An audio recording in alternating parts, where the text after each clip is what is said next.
Okay, बहुत बढ़िया।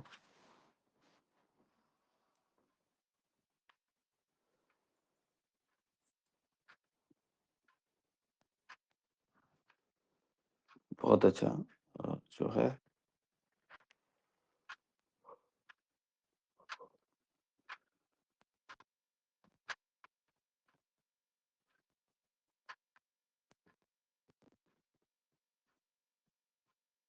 और हमने किया था कि फर्स्ट लेवल और 7th लेवल पे लेफ्ट एंड राइट को फर्स्ट कौन लेवल, से हाँ हाँ जी, हाँ जी, हाँ जी।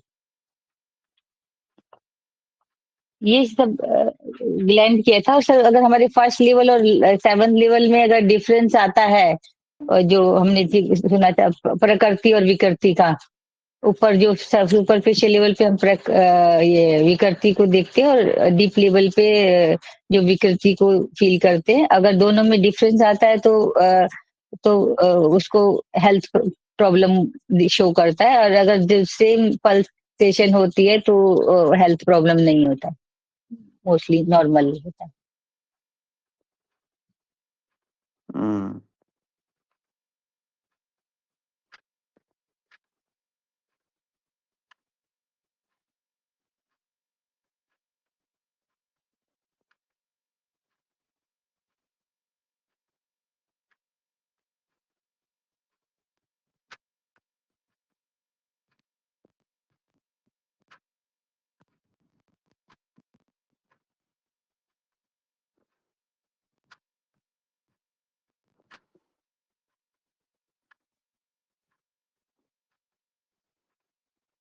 तो हम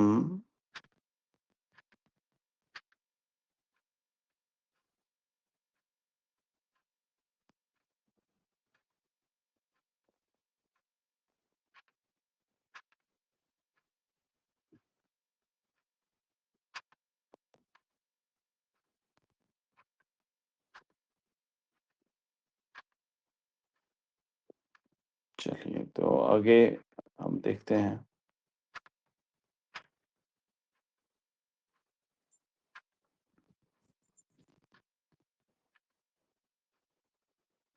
हमने शायद पित्त तक हमने कर लिया था। पित्त होगा, है ना?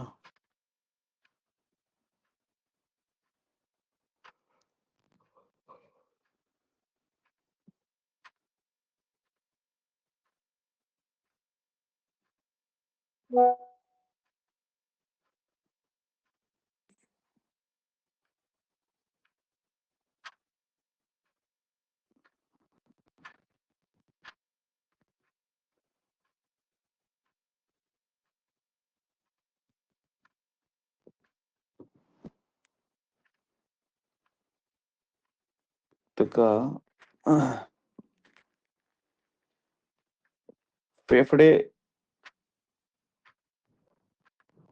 का हम कैसे पता करेंगे? लंग्स का हम कैसे पता करेंगे? लंग्स की नाड़ी कहाँ मिलेगी और क्या डिजीज होगी?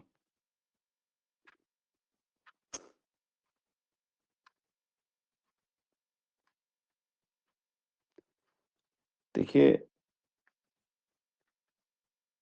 जो हमारा मुख्यतः जो आयुर्वेद है, उसमें नाड़ी का इतना बड़े लेवल पे विस्तार नहीं है।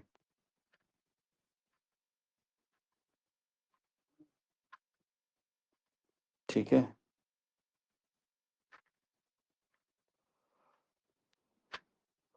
जो हम पढ़ रहे हैं ना, इतना लेवल नहीं है, मतलब इस लेवल का उसमें नहीं दिया गया है।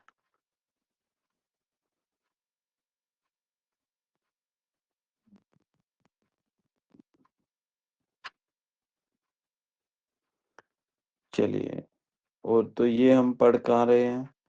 ये हम पढ़ रहे हैं कि जो गैप जो इतना निकल गया, तो उस दौरान जो वैद्य हुए, अच्छे वैद्य हुए, अच्छे डॉक्टर हुए, उन्होंने अपना अनुभव किया कि क्या-क्या हो सकता है। ऐसे एक वैद्य जानकार हैं, वो है ना कोई मतलब व्यक्ति है और उसको 5 दिन बनियान पहना दो।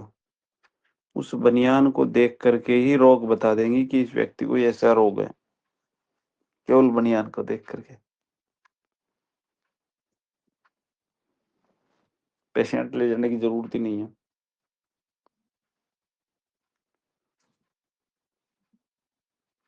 तो ये अनुभव है उनका। उन्होंने सूरज और स्मेल पे बहुत ज़्यादा काम किया है, तो उससे वो बता देते हैं। वही सर, मैं भी वही सोच रही थी कि उस स्मेल देख के या उसका कलर चेंज होता होगा थोड़ा सा कपड़े का, हाँ, उसके हिसाब से हाँ, बताते होंगे। वो सूरज में उसका कलर देखते हैं बनियान का। उलट-पलट करके पलटते रहेंगे 5-10 मिनट तक। सूरज में देखते रहेंगे, पता नहीं वो क्या देखते हैं सूरज में, सूरज सर की मुझे किरण लगता में। है सब समझ आता होगा कोई कौन से, अगर हमारे मोस्टली ग्लैंड तो हमारे बॉडी में होते हैं ना, तो उसमें कहाँ से किस जगह पे ज्यादा पैची है, ऐसा इस टाइप का भी कुछ देखते होंगे मुझे लगता है, अंदाजे से। कुछ ना कुछ तो है मतलब। वो इतना शार्प है, उन्होंने इतना स्टडी किया तो फाइंड आउट तो किया होगा हाँ, सर। हाँ, और एकदम एग्ज़ैक्ट बताते हैं। एक पेशेंट था, उसको लिवर कैंसर था और सब जगह दिखा लिया था, कुछ नहीं फाइंड आउट हो रहा था। फिर उनके पास वो लेके गए तो उन्होंने बता दिया कि लिवर कैंसर है। तो अब लिवर कैंसर है तो फिर वो गए और उन्होंने जाके डॉक्टर को ये बताया कि ऐसे-ऐसा, ऐसा है। तब उन्होंने जो है मतलब उस चीज़ का डायग्नोज़ हुआ। एक और था उसको इंटेस्टाइन का कुछ था, तो उन्हें इंटेस्टाइन का बताया। फिर उनको तो पता था ऑलरेडी।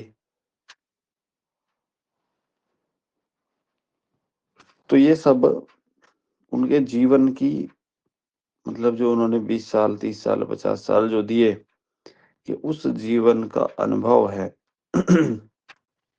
अनुभव है।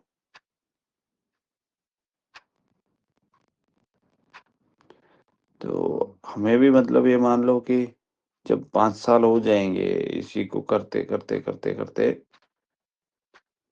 तो 3 साल, 4 साल, 5 साल हो जाएँगे तो हमारा अनुभव मतलब इतना बड़ा हो जाएगा कि हम किसी के भाई तुरंत देख के बता सकते हैं, ना?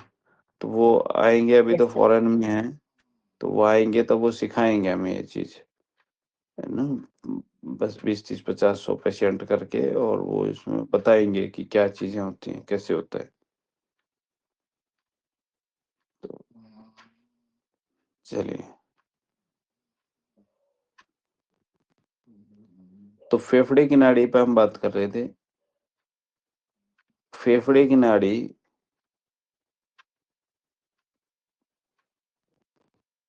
जो रोगी के राइट हैंड की फर्स्ट फिंगर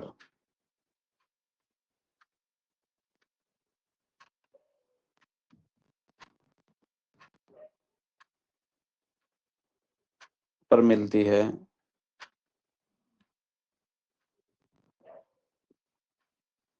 और यह नाड़ी डीप लेवल में मिलेगी, प्रॉक्सिमल पे नहीं मिलेगी, डीप लेवल में मिलेगी, ठीक है? और आप लोग इस चीज़ का अनुभव हमें जो प्रैक्टिकल जो हमें करना होता है ना, प्रैक्टिकल, उस प्रैक्टिकल में हमें केवल इतना ही पता चल जाए कि डीप लेवल मतलब यानी कि हम ऊपर आए, हल्का-सा नीचे दबाया, तो उसकी फीलिंग आपको पता चलनी चाहिए कि चेंज हो गई। तो वही प्रैक्टिकल है। और प्रैक्टिकल में मतलब आपको ऐसे पकड़ के नहीं दिखाया जाता, मतलब वो तो पेशेंट होते हैं तब तो पकड़ के दिखाया जाता है, 100 पेशेंट हैं और 100 पेशेंटों पे मतलब स्टूडेंट है तो वो 100 के 100 की सबकी नाड़ी चेक करे।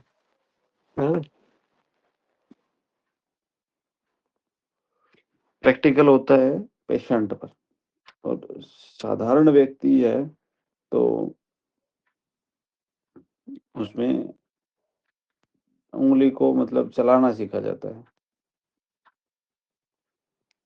तो यह फेफड़े की लंग्स की नाड़ी राइट हैंड के फर्स्ट फिंगर यानी कि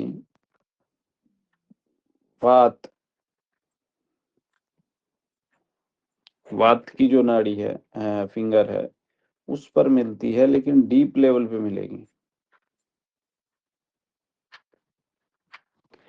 यदि नाड़ी कमजोर है,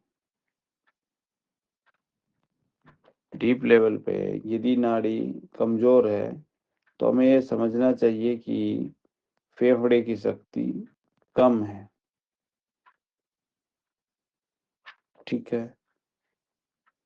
उसके साथ फिर हमें ये देखना होगा कि कौन सा दोष जुड़ा हुआ है उसके साथ।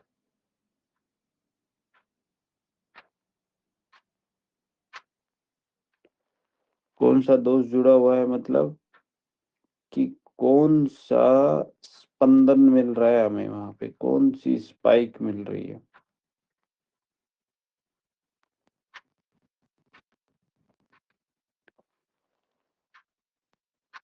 यदि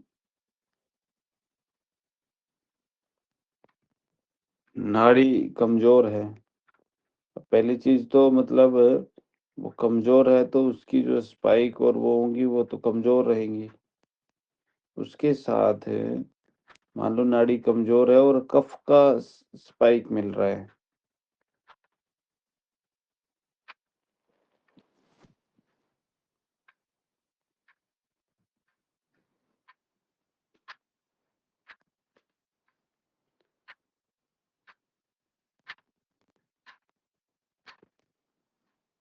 अब यदि कफ का स्पाइक मिलेगा तो फेफड़े की नाड़ी जो है वो कमजोर है और कफ का स्पंदन महसूस हो रहा है, तो इसका अर्थ क्या हुआ कि फेफड़े कमजोर तो हैं और कफ का स्पंदन महसूस हो रहा है, तो इसका मतलब ये हुआ कि फेफड़ों में जकड़न है।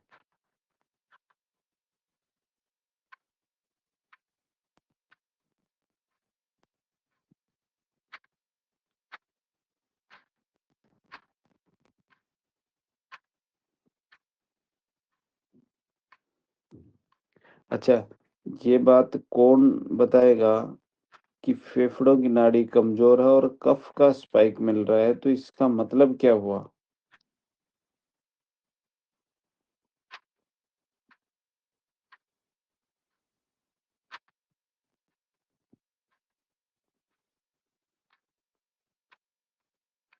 सर दोबारा रिपीट करिए तो।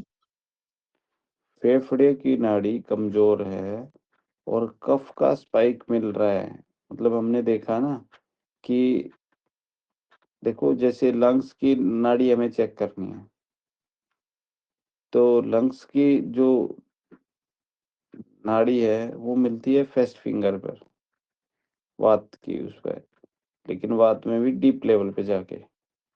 ठीक है। अब डीप लेवल पे भी चले गए और लंग्स को देखने लगे, तो वहां पर नाड़ी है कमजोर और कफ की स्पाइक मिल रही है हमें वहां। नाड़ी कमजोर प्लस में कफ की स्पाइक, तो इस बात से आप क्या समझे कि कफ की स्पाइक मिलने से क्या होगा, कहाँ कैसे क्या, मतलब यानी कि फेफड़े की नाड़ी में कफ की स्पाइक कैसे मिलेगी, क्या गुण रहेंगे।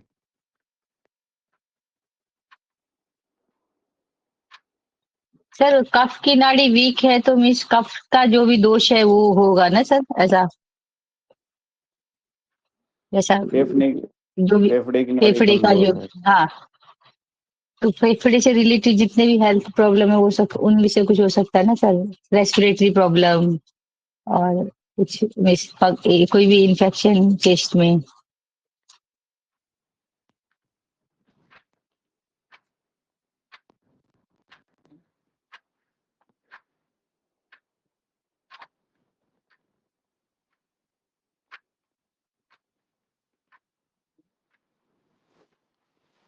देखो, वहाँ कफ की जो जगह है ना, उस जगह पर स्पाइक मिलना चाहिए।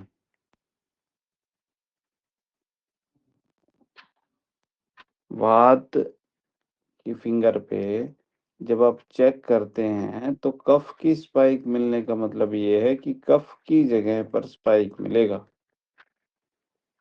नाड़ी तो मिल गई फेफड़े की, लेकिन कफ है, मतलब कफ की वजह से प्रॉब्लम है, तो यानी कि कफ वाली जगह पे स्पाइक मिलेगा। और कफ की जगह पे स्पाइक मिल रहा है, तो यानी कि कफ क्या करता है, जकड़न कर देता है ना, जो श्वसन मार्ग है उसमें जकड़न कर देगा या उसमें संक्रमण कर देगा।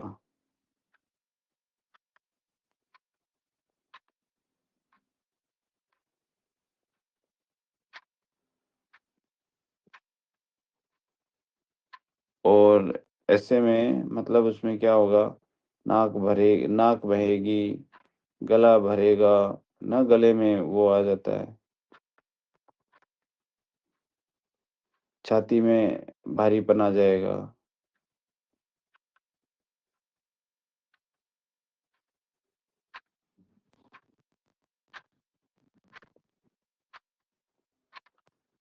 ठीक है, तो इसमें क्या होता है कफ में कि जैसे मान लो छत से पानी टपक रहा है ना, वो टपक टपक एक नीचे कमरे में जमा हो जाएगा। तो वैसे ही कफ नाक, गला और आपकी श्वास नली से होते हुए फेफड़ों तक पहुंच जाता है। ठीक है, नाक से बहेगा तो वो गला भारी हो जाएगा, फिर आपका चेस्ट भारी लगेगा, श्वास लेने में दिक्कत आएगी और फिर फेफड़ों में पहुंच जाएगा। ठीक, कफ भारी होता है तो नीचे की ओर जाएगा। अब यदि कफ की स्पाइक मिल रही है फेफड़े की जगह पे, मतलब फेफड़े की नाड़ी में कफ, तो उसको क्या होगा, निमोनिया हो सकता है, ब्रोंकाइटिस हो सकता है।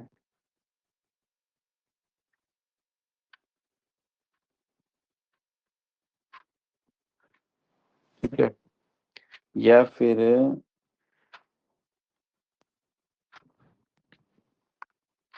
प्लूरिशी प्लूरिशी का हिस्ट्री मिल सकता है।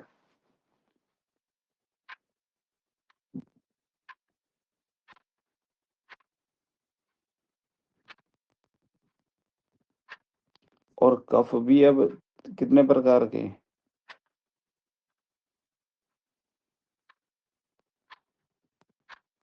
कफ के मान लो भाई, कौन सा कफ गड़बड़ है। यदि बोधक कफ गड़बड़ है तो मुंह में लार के जैसा, बोधक कफ मुंह में लार के जैसा आएगा, मुंह से कि लार गिर रही है। तर्पक कफ है तो साइनस प्रॉब्लम लेके आएगा, साइनस मतलब सिर भारी लगेगा। और अवलंबक कफ छाती भारी लगेगी, उसमें फेफड़ों में रहता है।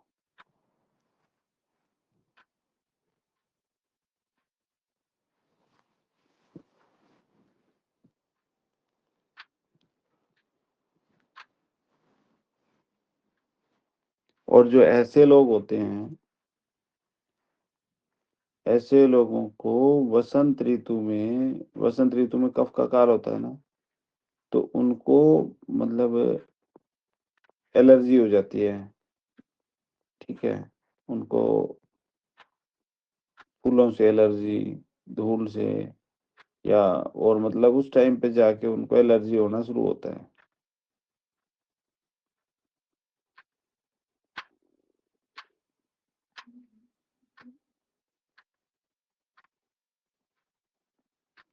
फंगल इन्फेक्शन बहुत जल्दी होता है ऐसे लोगों को, मतलब नमी में, ठंड में ना, फफूंद वाली चीजें उन्होंने खा ली, तो उससे वो एलर्जिक होते हैं उनके। क्यों? क्योंकि कफ फेफड़ों में कफ ज्यादा रहता है।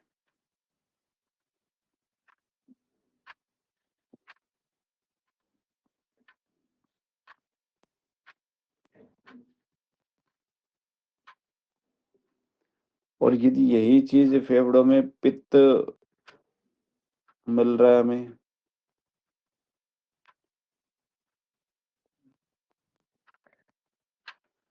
पित्त मिलने का अर्थ क्या हुआ कि लंग्स की नाड़ी आप चेक कर रहे हो, मतलब फर्स्ट फिंगर पे, और पित्त की स्पाइक मिल रही है, इट मीन्स मिडल पे है ना। कफ मिल रहा था मतलब, बोलो, प्रोक्सिमल एंड पे, और पित्त मिलेगा मतलब मिडल एंड पे, मिडल कर्वेचर पे। ठीक है भैया, आप मतलब डीप लेवल पे जाके नाड़ी को ले गए, उंगली को, और वहां पर आपको फेफड़े की लंग्स मिलेगी, तो वो कमजोर है, लेकिन उसके साथ तर्ज जो फर्स्ट फिंगर है उसके बीच में उछाल मिलता है उसका। तो बीच में मिलेगा तो क्या है, मतलब कि पित्त का गुण है। यस। तो पित्त जो देगा आपको, वो देगा बैक्टीरियल इन्फेक्शन का। पित्त जो संकेत देता है ना, वो बैक्टीरियल इन्फेक्शन का देता है कि बैक्टीरियल इन्फेक्शन है।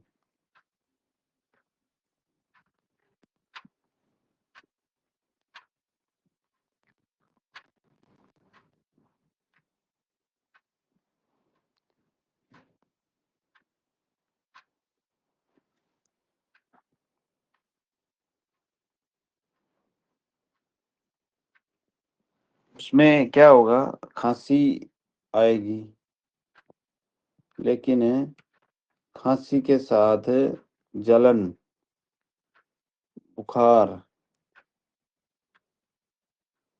और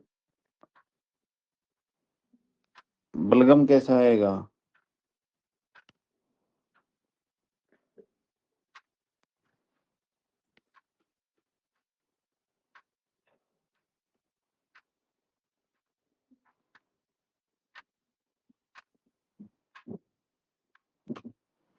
बलगम आएगा हरा या पीला?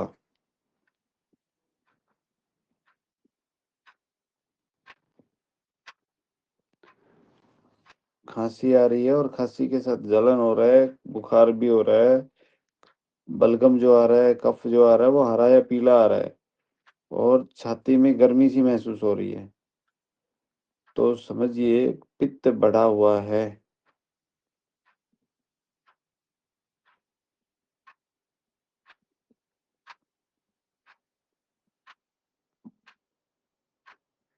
मतलब इन्फ्लामेशन हो गई है चेस्ट में। पित्त के कारण जो रोग आते हैं ना, वो ब्रोंकाइटिस, ट्रेकाइटिस, ट्रेकाइटिस जो ट्रेकिया होता है उसमें उसमें इन्फ्लामेशन हो गया। आइटिस जहाँ आ गया वहां पे मतलब इन्फ्लामेशन है। ब्रोंकियोलाइटिस,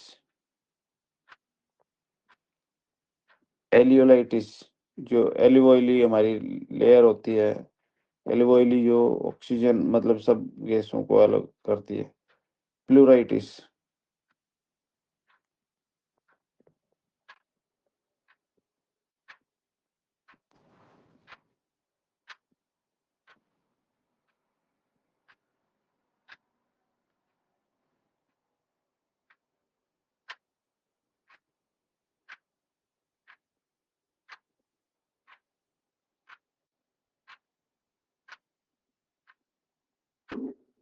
पित्त से जो श्लेष्मिक झिल्ली है ना, उसमें सूजन करता है पित्त से, और फेफड़ों में ज़्यादा गर्मी दिखाता है।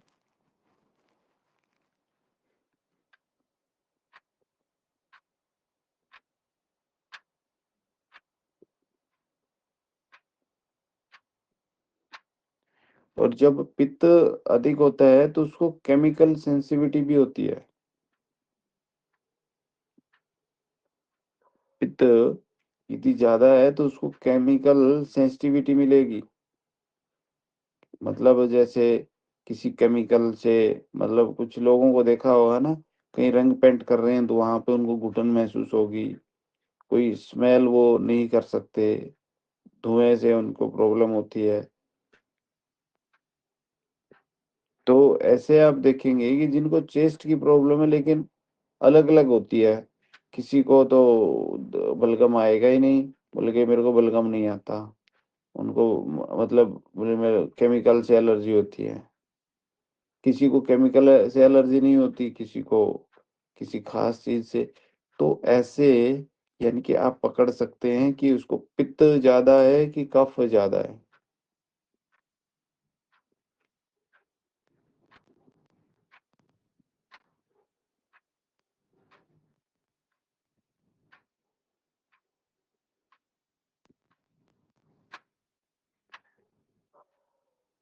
ठीक है? और ऐसे लोगों में भावनात्मक तरीके से जो है, वह दबा हुआ, शोक, उदासी, मतलब ऐसा रहेगा। जैसे मान लो किसी व्यक्ति का पित्त ज़्यादा है, लंग्स की प्रॉब्लम है, तो ऐसा व्यक्ति जो होगा, वो वर्षों से दुःख अपने मन में दबाए हुए रहेगा, रोता नहीं है, किसी को कहेगा नहीं, ठीक है? और वही जो दबा हुआ भाव, वो फेफड़ों में खाव्य गुण बना देता है, खाव्य गुण, खावई, खावई, खावई गुण्य बना देता है, और बाद में वही रोग का कारण बनती है वो जगह।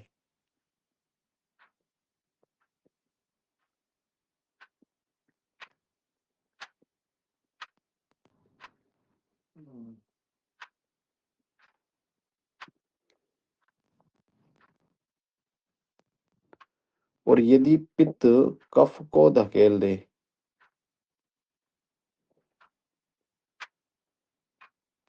तो जब फेफड़ों में पित्त कफ को धकेल दे, तो यानी कि एक विशेष प्रक्रिया हो गई है।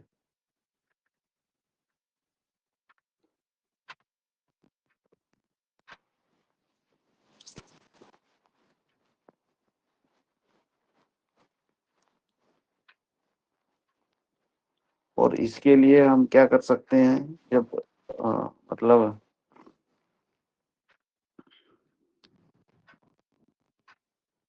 इसके लिए हम कुछ वो ले सकते हैं, जैसे 1 कप अदरक की चाय, उसमें मुलैठी डाल लें, महानारायण तेल की 5-7 बूँद डाल लें, तो उसको हम घुट-घुट करके पिलाएँगे पेशेंट को, तो उसका जो कफ है, वो बाहर निकल जाएगा।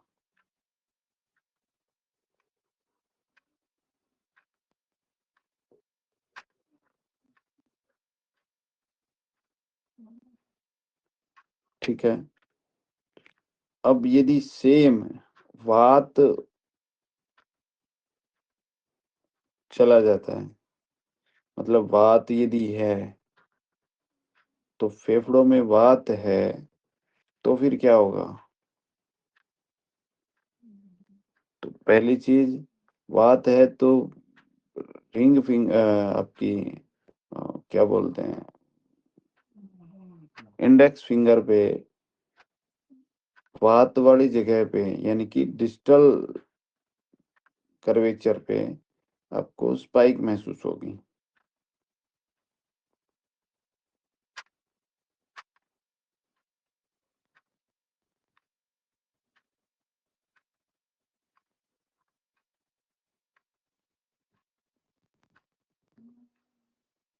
अब डिस्टल एंड पे स्पाइक महसूस होगी तो नाड़ी वहां पे कमजोर होगी, कुछ उछाल आएगा। तो यह संकेत देते हैं कि सांस में उसको सांस की एलर्जी है, घरघराहट है, सूखी खांसी है, आवाज बैठी।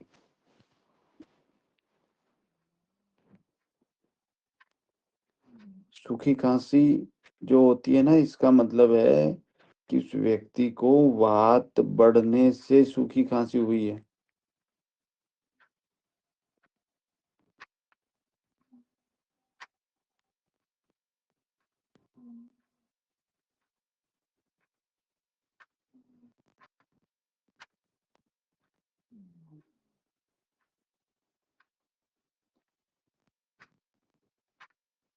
ठीक है,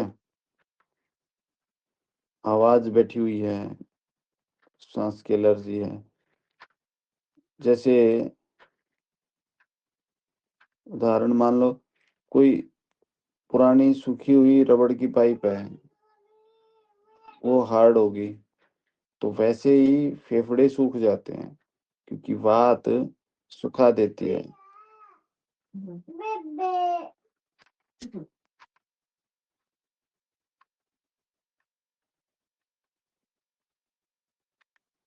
और बहुत ज्यादा वात हो गया तो एम्फाइसीमा हो जाता है। Emphysema, emphysema.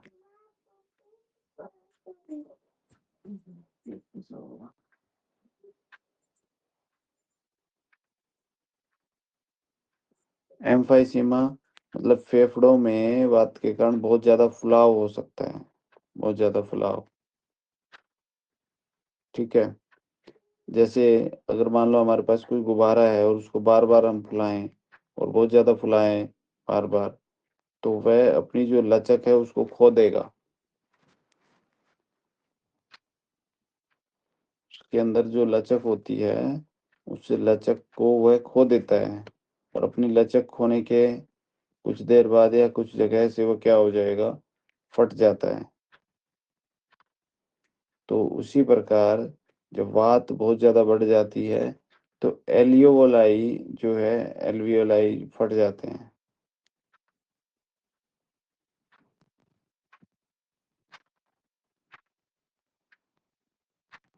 फिर हमें जो है ना सांस की कमी महसूस होती है।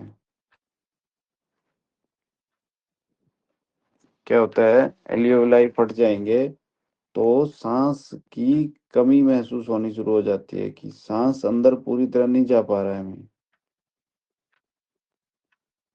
उसको ऐसे लगेगा कि उसको अभी वायु की मतलब भूख है महसूस हो रही है, कि एयर हंगर है, कि हवा अंदर नहीं जा रही है। तो मतलब कि मुंह खोल के ऐसे ऐसे सांस लेगा कि हवा छोड़ दो, हवा छोड़।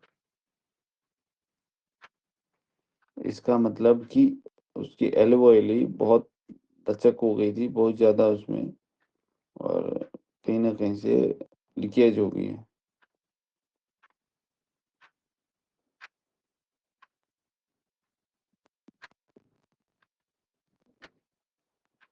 ठीक है, तो जब भी आप मतलब आयुर्वेद में ऐसा मतलब वो देखते हैं, ऐसे अंग नहीं देखते, दोष अंग स्थान। ठीक है, तीनों चीजों को देख करके आपको देखना है। ठीक है, तीनों को एक साथ देखना है कि दोष क्या है, स्थान क्या है, और अंग कौन सा देखना है। ठीक है, उसी हिसाब से आपको इसका ट्रीटमेंट जो है करना है। तो मेरे हिसाब से आपको लंग्स का वात पित्त कफ तीनों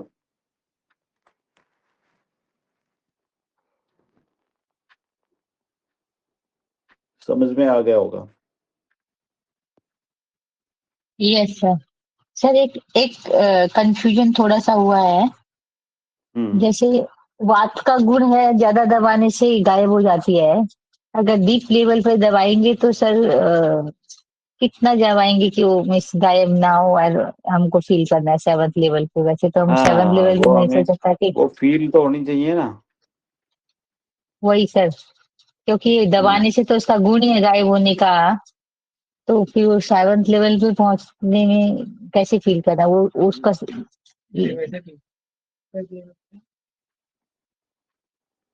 वो आपको फील होगी, जहाँ मतलब डीप लेवल का मतलब है कि आपको जहाँ वो फील हो रही है ना? मान लो आपने बिल्कुल एकदम ब्लॉक कर दिया तो वो होगी नहीं। लेकिन हाँ, जहाँ पे फिर आप हल्का से ऊपर आएँगे तो आपको फील होगी। अब वो फील हो रही है आपको, मान लो डिजिटल एंड पे,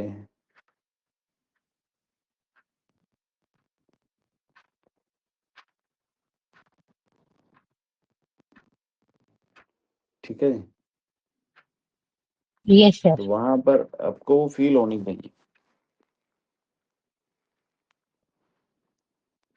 ठीक है सर, शुरुआत का पल्स हमने प्रेस किया और हमको डिजिटल पे हुआ तो वो वात दोष हो गया। और मिडल में हुआ तो भी पित्त हो गया, और प्रॉक्सिमल पे फील हो गया तो वो कफ दोष हो गया वात पे। ऐसा। ऐसा। हुँ, हुँ। हुँ, हुँ।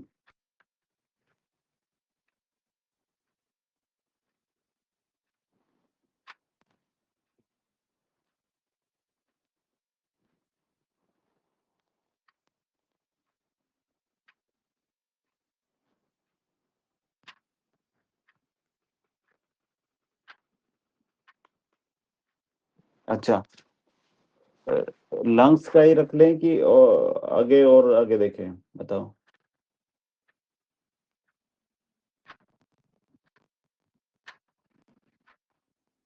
आप जो चीज समझे सर। नहीं, आप बताओ, मेरे को तो कोई दिक्कत नहीं है। चलिए, हम एक फर्स्टली देख लेते हैं, गॉल ब्लैडर। गॉल ब्लैडर की नाड़ी राइट हैंड में मिडल फिंगर के नीचे मिलती है।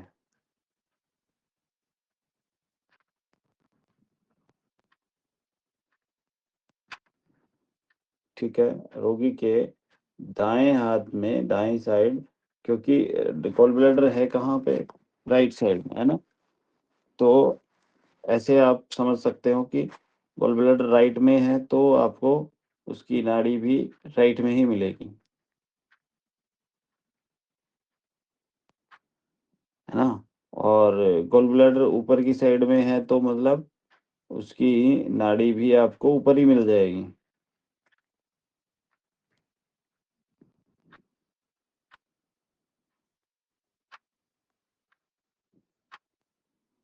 अब यदि गॉल ब्लैडर की फिंगर में, मतलब मिडल फिंगर में पित्त के स्थान पर आपको कफ, ये इसकी गॉल ब्लैडर की पित्ताशय की नाड़ी मिली सुपरफिशियल लेवल पे, और वहां पर आपको नाड़ी कमजोर महसूस हो रही है, तो वो ज्यादा कफ को दर्शाती है कि मतलब पित्ताशय में, गॉल ब्लैडर में अधिक कफ है, जिससे गॉल ब्लैडर सुस्त हो गया है।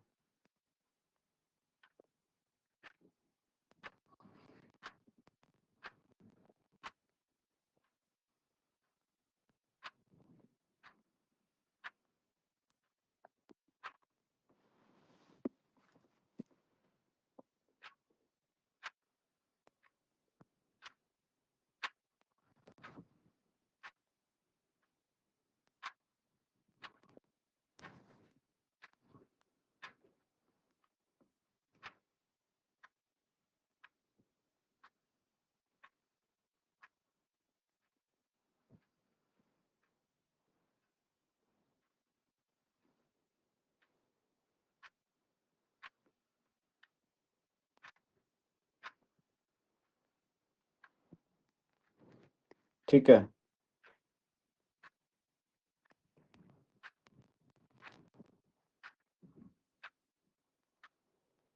अब यदि कफ ज़्यादा हो गया तो मतलब कि उस वो स्लैगिश हो गया है ना?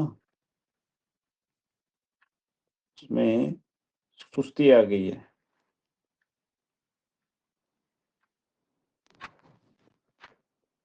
और सुस्ती आ गई है तो इसका क्या होगा सीधा असर? वहाँ पे कफ बढ़ गया है, तो इसका मतलब पित्त में वो मिक्स होकर के क्या हो जाएगा? गाढ़ा हो जाएगा। पित्त में मिक्स होकर के गाढ़ा हो जाएगा। पित्त का जो प्रवाह है उसको धीमा कर देगा। और ऐसे व्यक्ति को गॉल स्टोन बनने की संभावना बहुत ज़्यादा हो जाती है। या तो उसको गॉल स्टोन है या उसको उसका मतलब वो जो स्लज है वो इकट्ठा हो गई है या छोटी-छोटी उसको स्टोन्स हो गई हैं। वो बड़ी होने की उसमें हैं।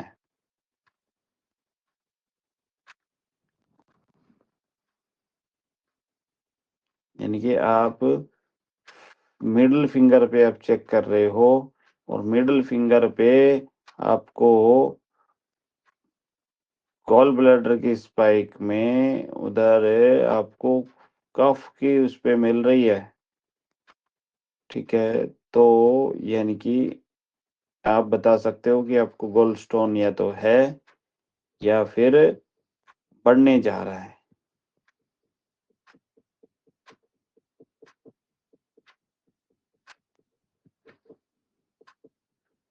कि ठीक ऐसे ही मान लो एक उदाहरण ले लें कि तेल की बोतल है मान लो।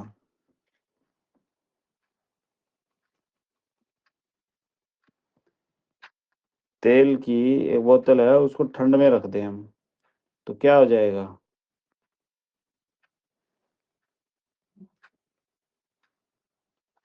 तेल ठीक हो गाढ़ा हो जाता है जाएगा। शीतला। हुँ। हाँ जी, थिक हो जाएगा ना, तेल गाढ़ा हो जाएगा, फिर वो धीरे-धीरे निकलता है।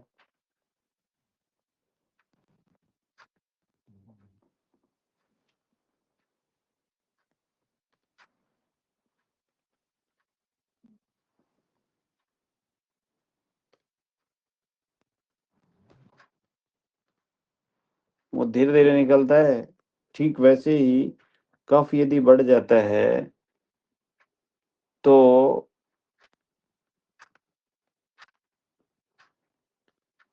पित्ताशय है हमारा, कफ बढ़ गया तो क्योंकि कफ का गुण ठंडा है, तो वैसे ही वो जो पित्त भाई साहब को निकलना चाहिए था, पित्त को तो वो अपना काम प्रॉपर नहीं कर पाता है, वो भी गाढ़ा हो जाता है।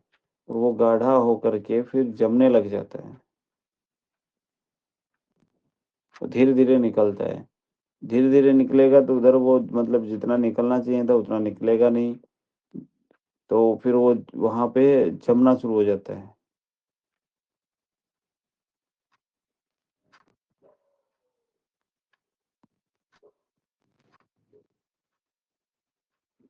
ऐसे व्यक्ति को तला हुआ भोजन, बहुत ज़्यादा चिकनाई वाला भोजन पचता नहीं है।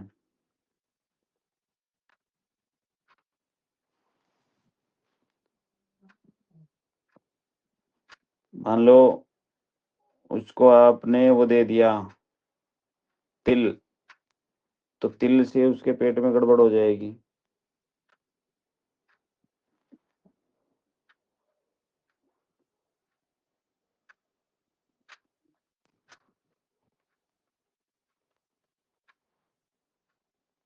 ठीक है? क्या होगा? उसके पेट में गुड़गुड़ होना शुरू हो सकता है।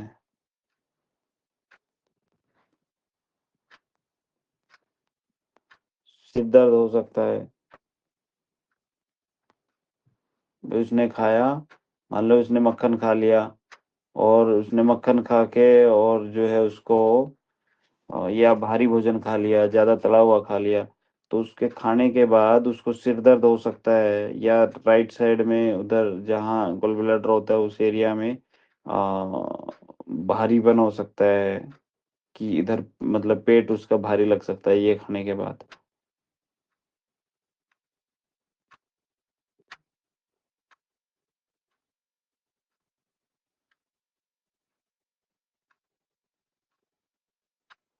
तो यदि ऐसा हो रहा है तो यह कफ प्रधान पित्ताशय का एकदम स्पष्ट संकेत है।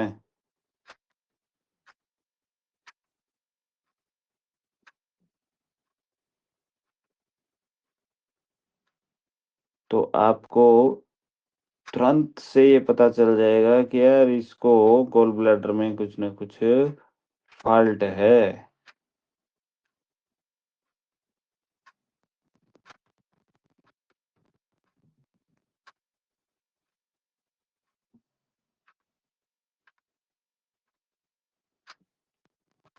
इसको गोल स्टोन होने वाली है, ऐसा आप उसको बता सकते हो।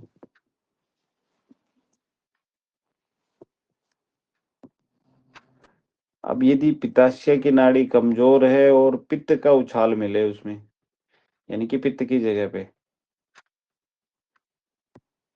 तो ऐसा यदि है, पित्त के स्थान पे तेज उछाल हो और नाड़ी कमजोर है, तो इसका अर्थ ये हुआ कि पित्ताशय में अधिक पित्त है, मतलब गॉल ब्लैडर में बाइल ज्यादा है।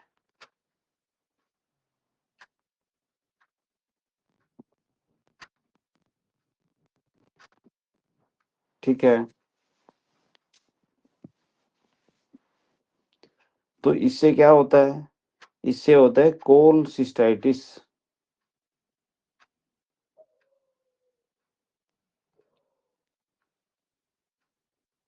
आप उसमें अल्ट्रासाउंड जब होता है ना, तो उसमें वो लिखता है कोलसिस्टाइटिस, और उसको बोल देते हैं कि भैया इसको तो पथरी हो गई, जबकि वो होता है उसके गॉल ब्लैडर में सूजन।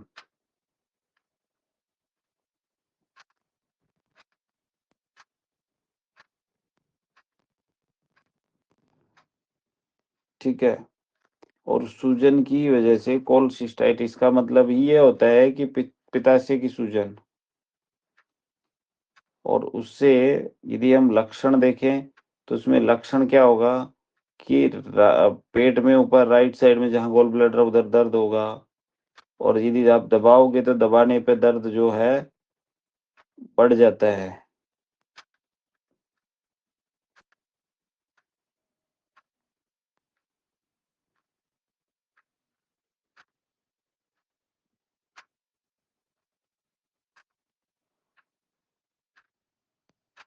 ठीक है, व्यक्ति मतलब एकदम सिकुड़ जाएगा।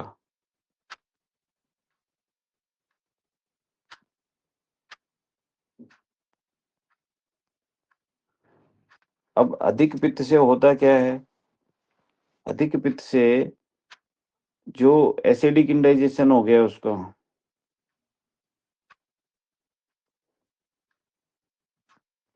अम्लीय अपच हो गई है, और यही अम्लीय अपच आगे चल करके उसको ग्रहणी यानी कि ड्यूडेनल अल्सर में बदल सकता है।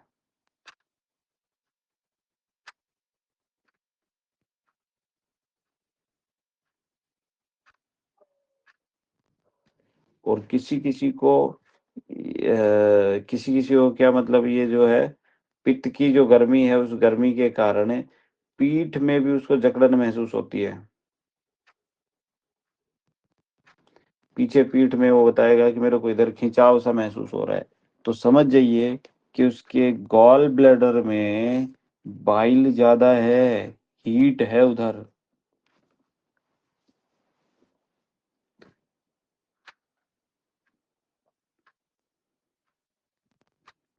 तो अब आपको न्यूरोथेरेपी का ट्रीटमेंट तो पता ही है फिर इसके बारे में।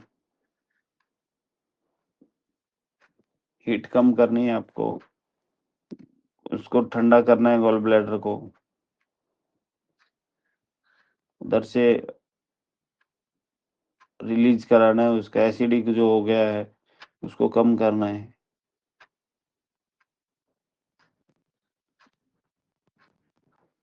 अच्छा, वही यदि गॉल ब्लैडर में वात बढ़ जाए, वात, तो क्या होगा?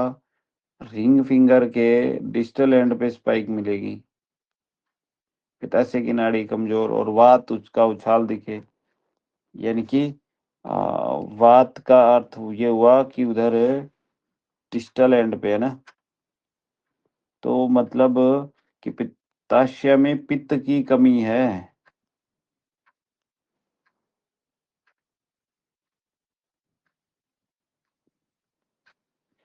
या फिर पित्ताशय खाली-सा सूखा है।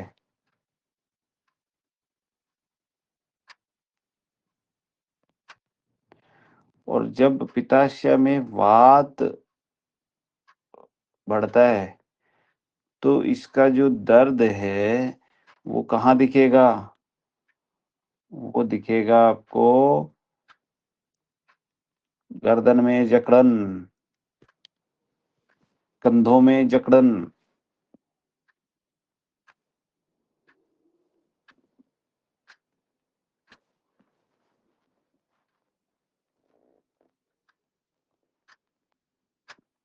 यदि पित्त की कमी मतलब उसमें हो गई है, वात बढ़ गया है, तो उसका असर आपको कंधे में जकड़न या गर्दन में जकड़न में दिखेगा। इसको रेफर्ड पेन बोलते हैं उसको।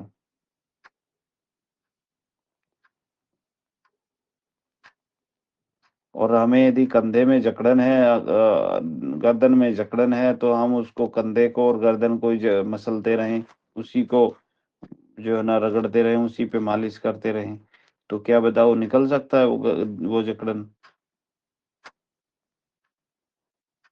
नहीं सर। वो नहीं निकलेगी। अब आपको उधर जो है ना पित्त रिलीज कराना पड़ेगा, वात खत्म करनी पड़ेगी, तब आपकी बात बनेगी।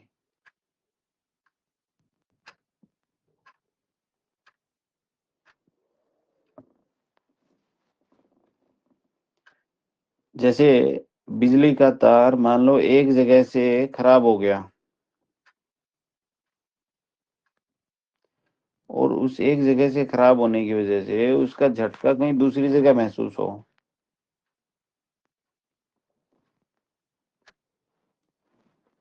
वैसे ही पित्ताशय समस्या है।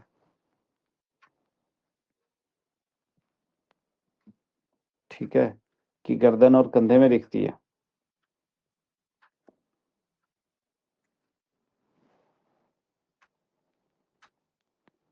मान लो किसी का ऑपरेशन करके गॉल ब्लैडर निकाल दिया या कोई भी अंग निकाल दिया, तो उस अंग की नाड़ी कमजोर हो जाती है।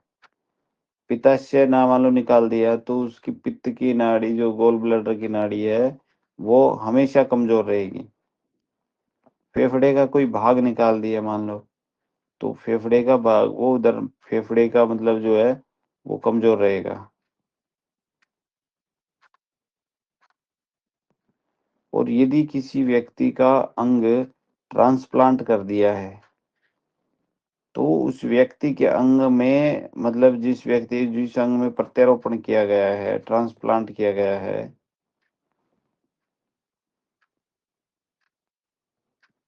तो ऐसे व्यक्ति में कि जो प्रकृति की जो नाड़ी मिलेगी ना, प्रकृति की,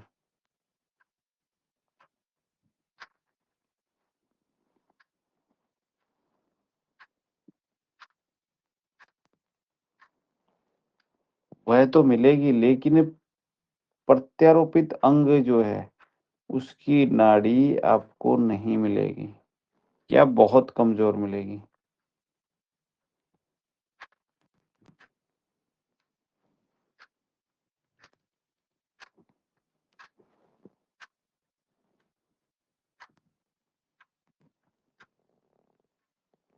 क्यों? क्योंकि वह जो अंग है, जो प्रत्यारोपित किया गया है, वह अंग उस व्यक्ति की प्राकृतिक रचना नहीं है।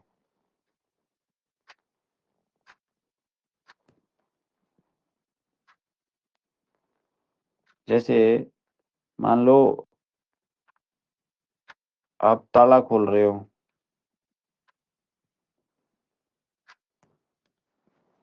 ठीक है? किसी और की चाबी है और आपके ताले में किसी और की चाबी आपके ताले में ठीक से ना बैठे, तो वैसे ही अलग प्रकृति का जो अंग है, वो पूरे शरीर की मतलब शरीर उसको स्वीकार नहीं करता है।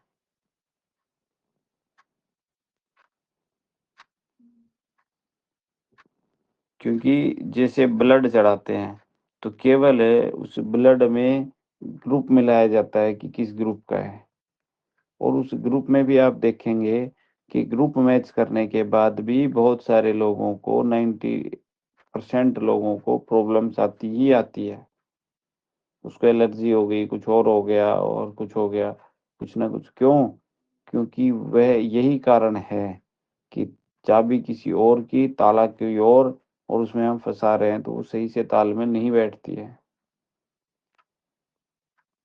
क्योंकि जो ब्लड है या जो अंग है उसकी प्रकृति अलग है, तो शरीर उसको स्वीकार नहीं करेगा।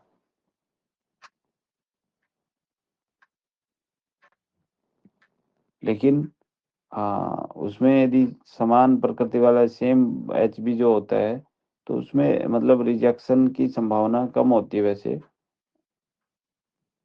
है ना? लेकिन फिर भी उसकी प्रकृति यदि अलग है, तो फिर भी उसमें गड़बड़ आती ही है।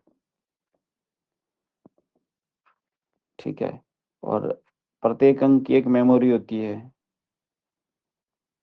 प्रत्येक ऑर्गन की एक मेमोरी होती है।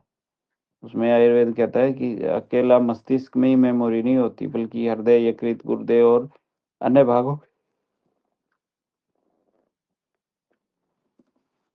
ठीक है? चलिए, तो मेमोरी वाला हम आगे देखेंगे कि मेमोरी होती है तो कैसे-कैसे उसमें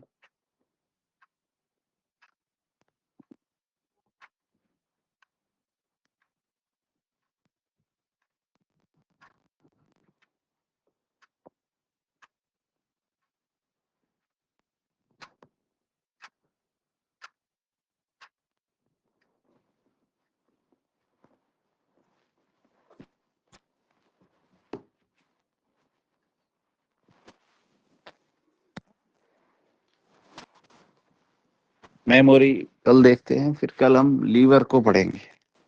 ठीक है जी? कि लीवर कहाँ मिलेगा, क्या-क्या उसमें सिम्पटम होंगे। ओके? सर। ठीक है, चलिए।